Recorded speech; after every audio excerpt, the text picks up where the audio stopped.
Hello and welcome back to the Common Connected podcast. I'm your host, Janine Halloran, and I have a special treat for you today. On today's podcast, I am going to share a little bit of a webinar that I did with Caroline Maguire when we talked about her book, Why Will No One Play With Me? So I hope you enjoy this little clip from the live webinar that we did. So I am so glad to have you here, Caroline. I'm so excited to be able to talk with you and chat with you and have an opportunity to hear about your phenomenal book and your work. So for those of you who don't know, I'm going to just read a quick bio of Caroline's. So not all of it, because I want to give her the opportunity to share a little bit more about herself in her own words. But she is the founder of the revolutionary social and emotional learning methodology that helps teach kids coping skills, teens, and for young adults. She holds a master's degree in education with a concentration in social and emotional learning training, and is the founder and director of the Fundamentals of ADHD Coaching for Families training curriculum at ADD Coach Academy. So I'm so excited to have you here. What got you into the work that you do? What inspired you to do this? And what has led you to write this incredible, amazing book? Well, first, thank you so much. I have not had so many compliments all day today because my kids were home, so I didn't get any of this nice love. They've gone to school now. We had a delay. I started working with kids 18 years ago as an ADHD coach, and I just found that there were profound social skills issues and gaps. And I went to a lot of lectures because I didn't set out to have this be my thing. And when I'd go to the lectures, they would just talk about the problem. And my big salient moment happened when I was in the ladies' room and a mother was crying. And she said, I got a babysitter to come to this, and I need to walk away with answers. Like, my kids are really struggling. And I don't know what to do because the person was speaking, these like really academic-y things. So I took like the paper towel like in the roll, and I just started writing out for her. It was about Dr. Ross Greene's methods, and it wasn't him because he's very good at explaining things. And I just started writing out for her, like, this is what you do step by step. And I also, as I was doing this, I was working with kids. I was doing social skills groups with a therapist friend, and a little boy asked me why no one would play with him. And it annoyed me that I couldn't tell him exactly how to help the problem.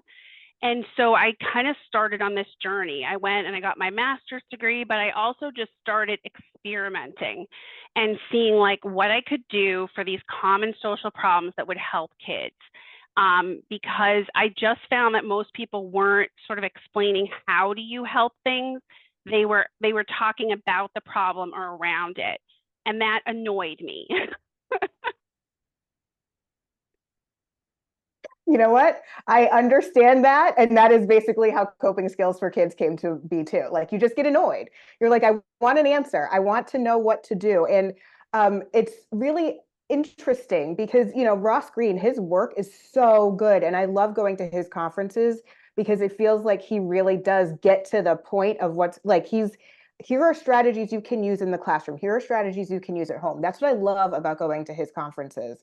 And that's not the way it is all the time. And so I completely understand and feel that, the desire to be able to share that with kids. And you said you did a lot of experimenting, and I'm thinking that you probably did a lot of playing and a lot of exploring with kids. And so can you talk to us a little bit about how what's the importance of play and how is that tied to social skills for kids? Well, I think one thing we often forget is that kids want to have fun and be interested. And if you're pulling them into learning something, play is absolutely the best way for them to learn.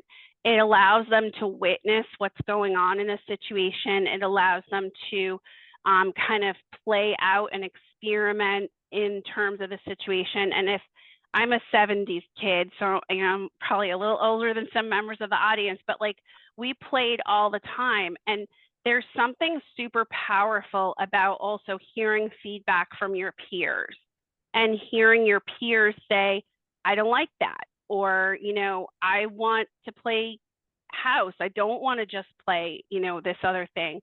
But play is really how children learn, communicate, figure things out.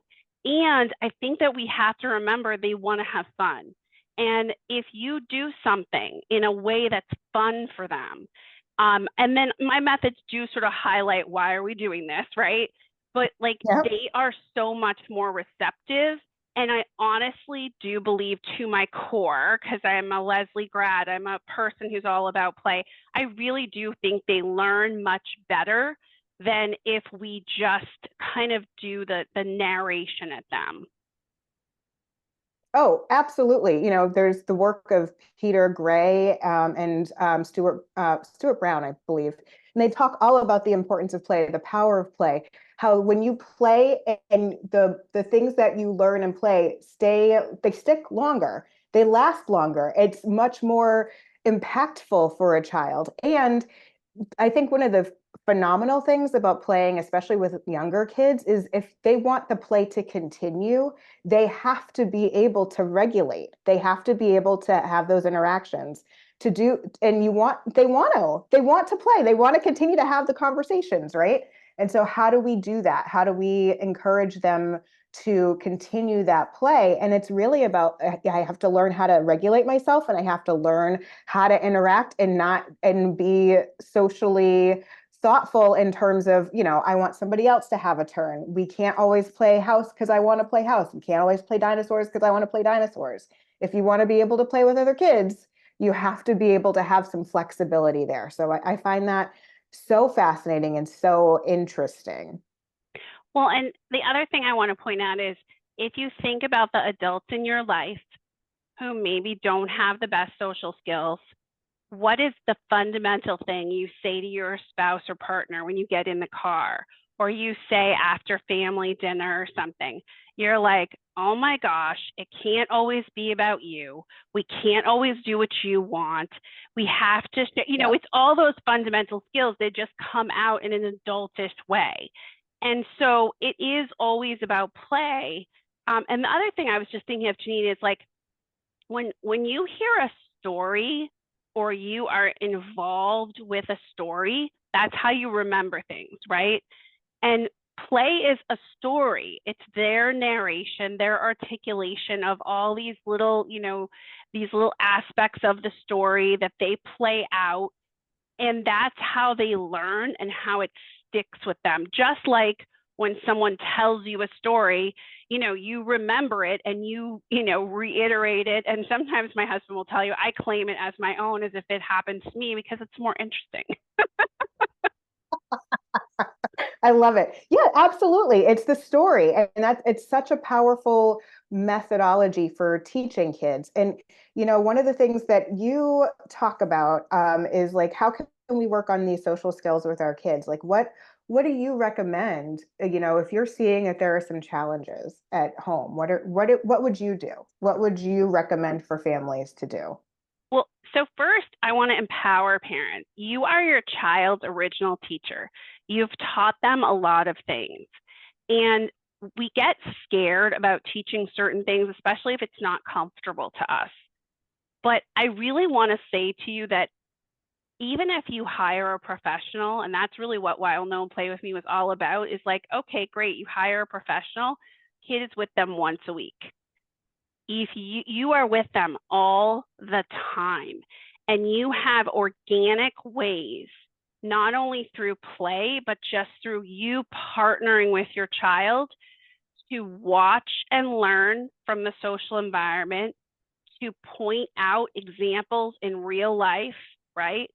My kids and I debrief, right? If we see stuff, we talk about it. And that opportunity is not there with a professional. It's there for you as a parent. And then we make that social learning piece a game where we're working on these things together, and we have something no one else has, which is this incredible bond with our kid.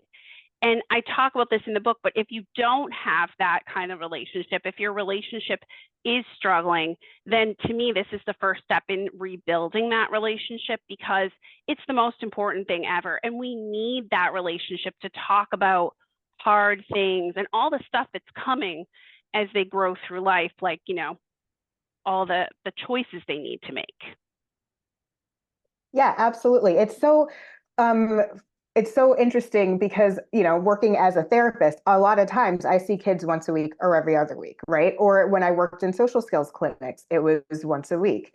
And we would create situations and scenarios to make it an opportunity for learning, right? You create the situation, you create the scenario because you're sitting down and you're playing Legos or you're playing something else, or you're starting to have conversations about Minecraft and how do we stay on task and how do we not veer off topic? How do we bounce around and like practice those conversational skills on something kind of fun like Minecraft or Pokemon? But it really is that work between the times that you see the professionals too. Like that is organic teachable moments.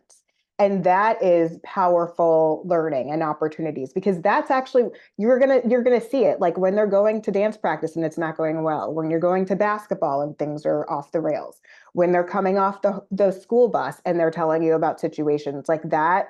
Those are those moments and opportunities for you to be able to help them and shift. And I love that you empower parents to be able to do that in this book, because I feel like a lot of times it's like, oh, well, I don't know how to do it, so I want to make sure that am getting somebody else to do it properly.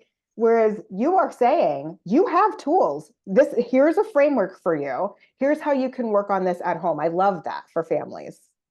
Well, part of this came out too because not everyone can afford a professional.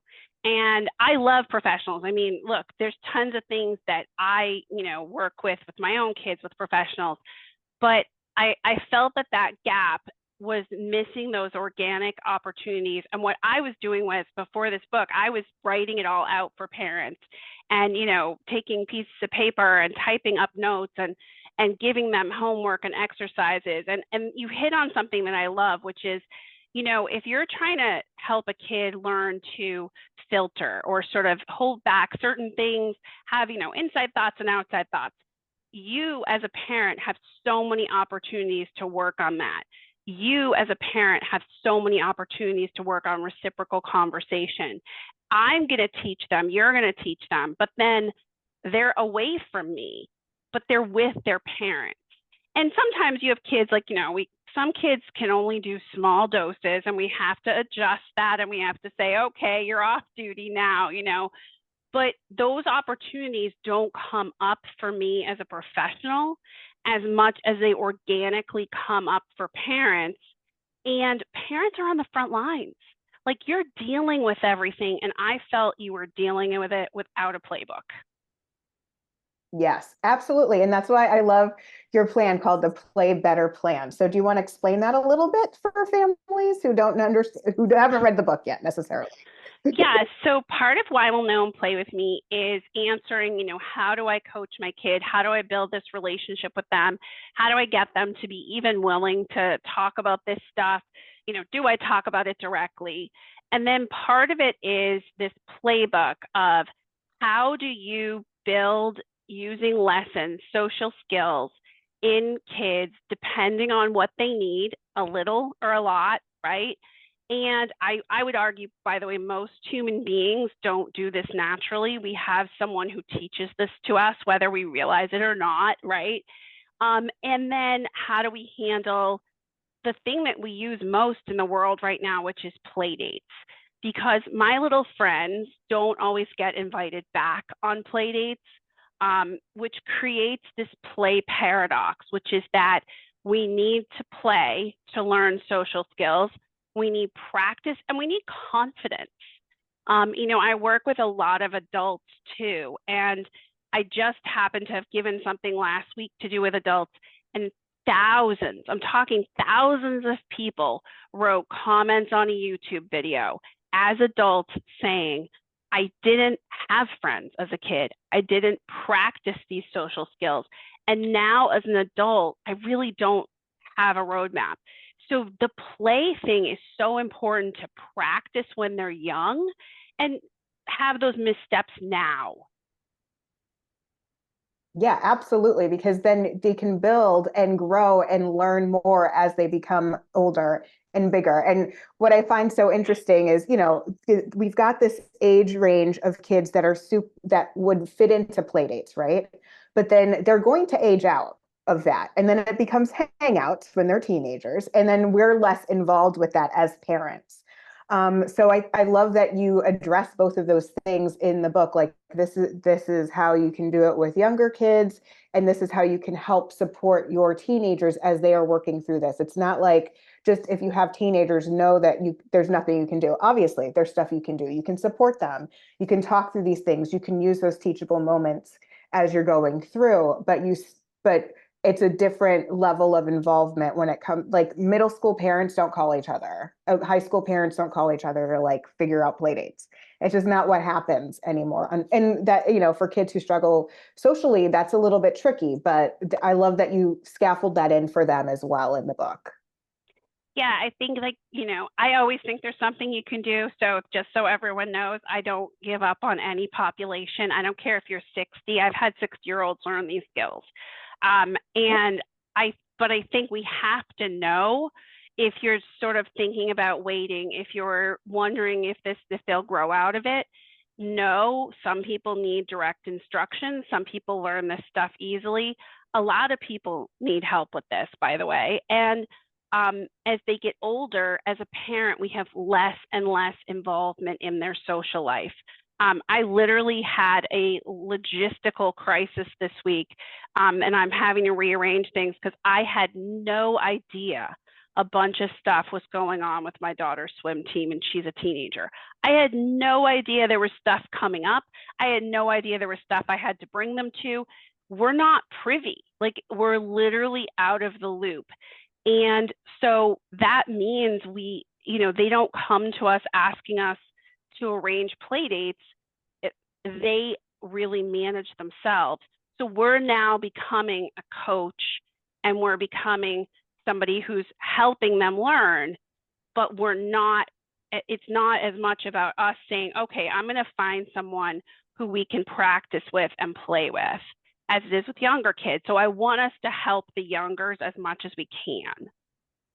Oh yeah, intervene as early as possible, but you can always intervene. There's Absolutely. Always a space to intervene. Always, always, always. It does not matter how old you are. You can learn strategies. Our brains are flexible and we can learn things no matter how old we are or how young we are. It can be a little bit easier if we've noticed something and we want to tackle it sooner rather than later. Tackle it sooner rather than later. It's just easier when they're little to be able to help them manage and have a little bit more impact on what they're doing when they're smaller, and you can have a little bit more say in like, okay, let's find somebody else that you can play with. Let's look into this. Let's try this. Let's try that. So I love that. So in the book, one of the things that I really enjoyed is that when you're starting out and you're working through trying to figure out what's the baseline, I love that you start with strengths. I do. I love it because I'm a strengths girl. I'm a Pollyanna. Tell me all. No, you're just great. I hate sitting in 504s when we're like, let's start with the problem. I'm like, oh no, this is an amazing child that we have right here. Let's start with the good. What are they good at? Like, let's talk about that before we dive into where do we need to help them. Let's always start with the good. So I love that you start with that. Can you tell us a little bit about the baseline stuff that you talk about in the book? Yeah, I mean, so first of all, no one ever became happier working on their weaknesses, and we have to raise someone's weaknesses enough. But I will personally tell you, I was saved by strengths. I didn't have friends. I was bullied pretty badly. It's now a matter of, public record. The stories are out there. And I had drama. So every day at 3:30, no matter how bad things had gone academically, no matter how much I struggled socially, I had a place where I felt good. And so I think it's really important, since we are going to be addressing tough stuff, since we are going to ask kids to leave their comfort zone, to remember that some kids spend all day at school with negative messages coming at them. And then later, when they have very low self-confidence, we see the impact on their life, on their ability to take risks, on their ability to launch. And so I want them to have an awareness of their strengths. They can use them to learn things, but I also want them to feel good. So here's my unsolicited advice. Make sure your child does something that helps them with their strengths every single day. It is something I build in with kids and I really feel passionately about because I need to counteract those negative messages they're getting and also the things that are tough for them. Like, think about something that's tough for you. Do you want to spend all day on that? No, right? No, I can tell you right now. I have a printer outside this office that has not been hooked up because I can't get it to hook up. And, that's my weaknesses. So we start with what are your strengths and what are you good at and how can then we use those strengths and to tweak your interests, right? If you're interested in dinosaurs, I'm using dinosaurs to teach you social skills. I hope that you enjoyed that clip from the live webinar that Caroline and I did. If you want to hear the rest of the webinar, please go over to hub.copingskillsforkids.com and you'll see a free section, and the rest of the interview is there along with some notes and some other information that you might find helpful. If you enjoyed this podcast, please feel free to share it with your friends and colleagues. And as always, take a little time for yourself, have a little fun, and have an awesome day.